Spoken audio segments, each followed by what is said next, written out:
हमेशा से रुचि थी परफॉर्मेंस में, आई थिंक स्टेज पे हो या कैमरा में। मैं जब भी छोटी थी मैं बहुत सारा एलोक्यूशन डिबेट वगैरह वगैरह करती थी, तो तभी मतलब ये नहीं था कि मैं एक एक्ट्रेस बनूँगी, लेकिन मुझे बहुत खुशी मिलती थी तो ये सब करते हुए। तो फिर मैंने एक ऑडिशन दिया था एक पेप्सी के ऐड के लिए मुकेश छाबड़ा के ऑफिस पे, एंड मुझे वो ऐड मिला। तो फिर मुझे लगा शायद मैं ये कर सकती हूँ प्रोफेशनली, तो मैंने और ऑडिशन दिए एंड दैट्स हाउ मेरा जर्नी स्टार्ट हुआ।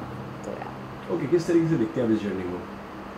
कब से लेके, जैसे कि आपने मॉडलिंग भी करी है, देन आप फिल्म भी आ रही है, सो उसके बारे में किस तरीके की रही है journey? For me I think I am just going with the flow because life is so unexpected, it has got so many things in front of me. जब भी मैंने ये सब कभी सोचा ही नहीं था, मैं बहुत ही ज़्यादा स्टूडियस थी, तो for me it's been so unexpected that I am just going with the flow, I am taking it as it comes. Okay, कैसे मिली ये फिल्म? मैंने ऑडिशन दिया था again with my casting director mister Mukesh Chhabra, जो फिल्म के कास्टिंग डायरेक्टर है। तो मैंने उनके साथ 2-3 ऑडिशंस दिए थे उनके ऑफिस पे। ओके, क्या रिएक्शन था जब पहली बार को कास्टिंग कॉल आया, मतलब आपको मालूम पड़ा कि हाँ कि you are selected for this role and Manisha ji हैं साथ में जी, तो क्या रिएक्शन था आपको? तो मैंने एक फाइनल ऑडिशन मेरे डायरेक्टर सुनैना भटनागर के साथ दिया था and she walked up to me और उन्होंने मुझे 3 शब्द बोले, यू आर लॉक्ड। एंड मैं इतनी नम थी उस समय कि मुझे समझ में नहीं आया कि वो क्या बोल रही है। तो मैंने अपनी मम्मी को फ़ोन किया, पूछा कि मम्मी इसका मतलब क्या है। On a normal day I would know what it means, पर उस समय मुझे कुछ समझ में ही नहीं आ रहा था। And she said, Shreya you are doing the film. तो I started crying because it was such a big day for me. और फिर बाद में when she gave me the script which had my name written on it, and that's when she told me that Manisha ma'am is playing Maya Devi. So I was so excited because Manisha ma'am has been one of my favorite actresses. So for me it was very very exciting to be able to share screen space with her. Okay, movie के बारे में थोड़ा जानना चाहूँगा, किस तरीके की film है, इसके बारे में थोड़ा बताइए। The genre is drama. The film is about love, it's about friendship, and most importantly it's about hope. वो एक आशा की किरण जो होती है, so it's all about hope, and there's always, you know, every cloud has a silver lining. That's what the film is about. And it's told through the story of friendship and love of different kinds. And the film is basically about 2 young girls who play a prank on this lady who is a recluse, and what happens, how the prank goes wrong, and what happens to how it affects everybody's lives. So yeah, that's what the film is about. Okay, आपके किरदार के बारे में जानना चाहेंगे, किस तरीके के किरदार में है? तो मेरा जो किरदार है उसका नाम ईरा धवन है। So Ira is a very feisty fun spirited girl. वो बहुत ही ज़्यादा खुश मिजाज है, शी इज़ वेरी एम्बिशियस, उसके सपने बहुत ज़्यादा बड़े हैं, and she wants to live her life on a very large scale. वो शिमला की है, लेकिन उसके जो सपने हैं वो बॉम्बे और दिल्ली के हैं, and she is very naughty I think. तो बिल्कुल स्टूडियस नहीं है, बिल्कुल भी नहीं, and she just once she lives in the moment, she's very happy with whatever she does, and she's just a very free spirited girl. Okay, कितना challenging मानती हैं आप इस किरदार को, जो आप ईरा में जो आपने किरदार जो निभाया है फिल्म के अंदर? तो मेरे लिए ईरा बहुत ही डिफरेंट है श्रेया से, क्योंकि हम लोग काफ़ी अलग है। तो for me I wouldn't say challenging, लेकिन डिफरेंट था एक्सपीरियंस मेरे लिए।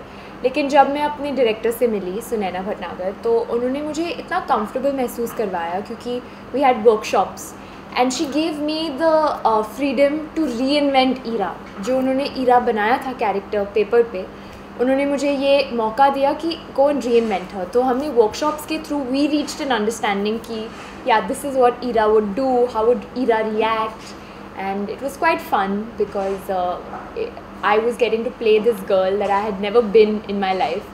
तो it was different, and of course there are challenges in playing somebody that you are not, लेकिन it was very exciting. Okay, Manisha ji भी जैसे साथ में थी, तो उनके सामने कैसा एक्सपीरियंस था आपका काम करने का?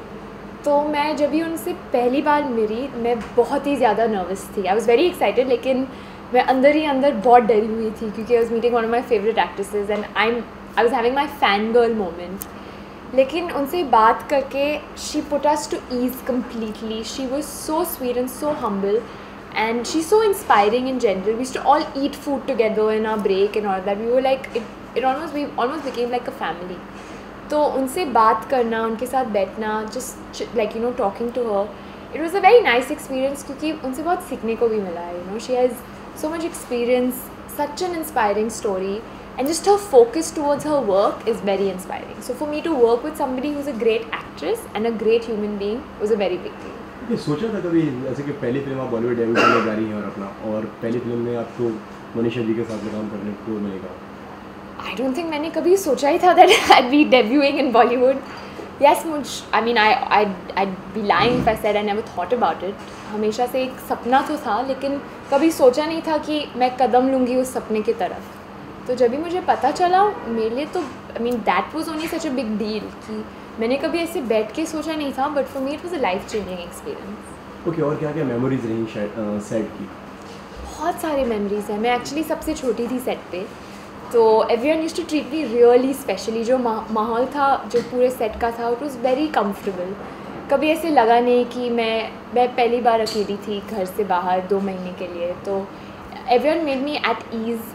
एंड जहाँ पे हमने शूट किया था वो अपेरेंटली एक हॉन्टेड जगह थी, लेकिन I think at the end of the shoot it became my second home and I didn't want to leave. So there are a lot of memories that I have etched with Dear Maya.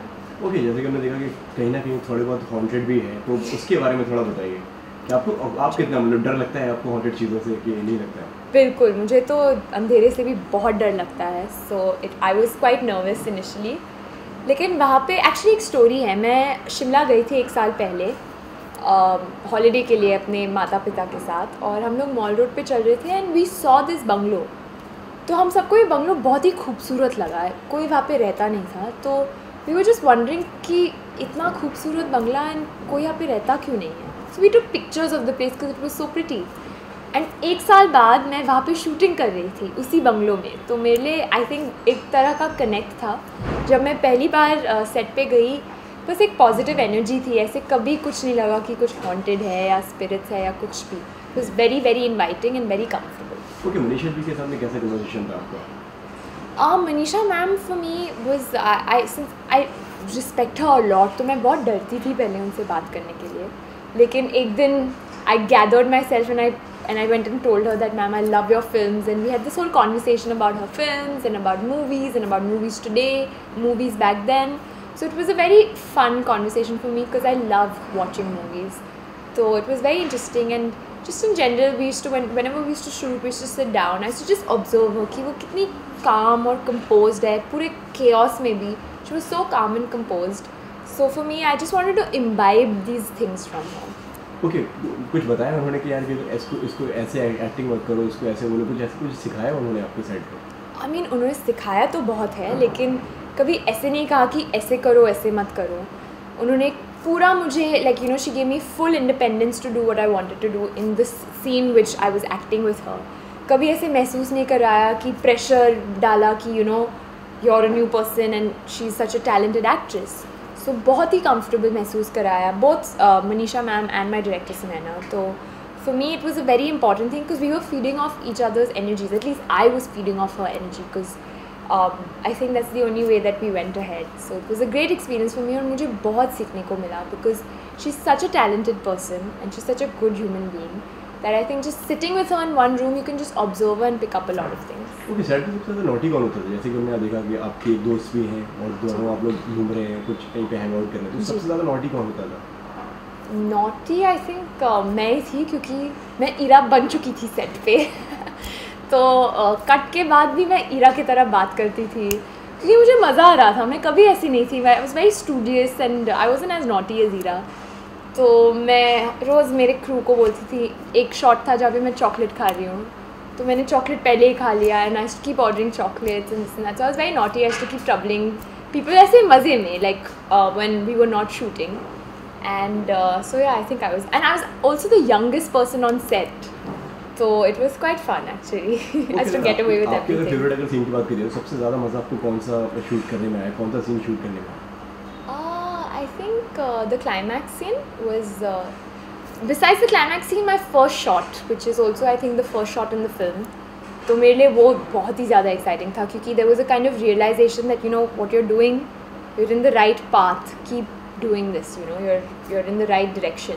तो वो बहुत special था मेरे लिए. And the climax scene was extremely special for me, which I can't talk about. So if you want to know more, go and watch the film in a theater near you on June 2nd. Okay, जैसे कि film में आप letter लिख रही हैं, जी, तो real life में आपने कभी किसी को लेटर लिखा है? जी, मैंने एक्चुअली लेटर्स लिखे हैं। मेरे एक फ्रेंड थी जो लंदन में थी, तो तभी ईमेल कुछ नहीं था हमारे पास, फ़ोन्स नहीं थे, मोबाइल फ़ोन्स नहीं थे, and of course international calls बहुत एक्सपेंसिव थे, तो we used to write letters to each other, तो बहुत ही एक्साइटिंग था। But I think after the film just thought of writing a letter to somebody is very interesting, बहुत ही personal way है कम्युनिकेट करने के लिए, so I think I want to start writing more letters. Okay, आपको मिला है कभी कुछ ऐसा लेटर?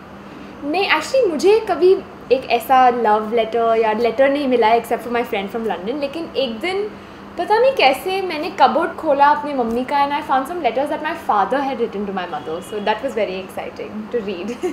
ओके, इसके अलावा और क्या क्या आप कर रही हैं और क्या क्या प्रोजेक्ट्स हैं जिसमें आप नजर आने वाले हैं? So right now I'm just going with the flow. I'm just waiting for my film to release, and I hope you get to see a lot more of me, and time will tell. Okay, Bollywood में अगर बात करिए तो किसको आप अपनी inspiration मानते हैं और कौन आपका फेवरेट है एक्टर और एक्ट्रेस में? So my favorite actress in terms of inspiration, especially after working with Manisha ma'am, would be Manisha Koirala, because I think she's such an inspiring woman and such a talented person. But also two more names that resonate with me are Kareena Kapoor and Rani Mukherjee, क्योंकि उनका जो काम था, उनकी कोई भी film हो मैंने कभी मिस नहीं किया था। I used to watch all their movies क्योंकि I used to enjoy the kind of movies they do, the different kind of movies that they do. So they were really instrumental in making me the actress, or making me realize that I love acting. Okay, जैसे कि हमने आपको इसमें देखा जो आपकी film आने वाली है, और इसके अलावा और कौन कौन से जॉनरे हैं जो आप ट्राई करना चाहते हैं, जो करना चाहते हैं? कौन कौन से जॉनरे हैं? So for me, I think genre doesn't really matter. मेरे लिए स्क्रिप्ट और मेरा जो कैरेक्टर है वो सबसे इम्पॉर्टेंट है, तो वो कोई भी जॉनर हो, B it romance, B it action, B it thriller, I think for me what's important is the script and my character. Okay, फिर भी जो सबसे ज़्यादा अगर आपको पसंद हो, एक्शन करना चाहेंगे? टू वॉच देखने के लिए I love action and thriller films. I would love to do a romantic film. I would love to do a comedy film. I think I'm very greedy right now. I'm very new. I want to do everything. Okay, movie के बारे में जानना चाहेंगे, कब आ रही है movie है और क्या कहना चाहेंगे आप फैंस से? तो Dear Maya is releasing on June 2nd, so please go watch it. And my film Dear Maya is basically about ray of hope. आशा की जो एक किरण होती है, never lose faith in that, never lose faith in yourself, and just keep working hard and always believe in yourself. Thank you so much. Thank you.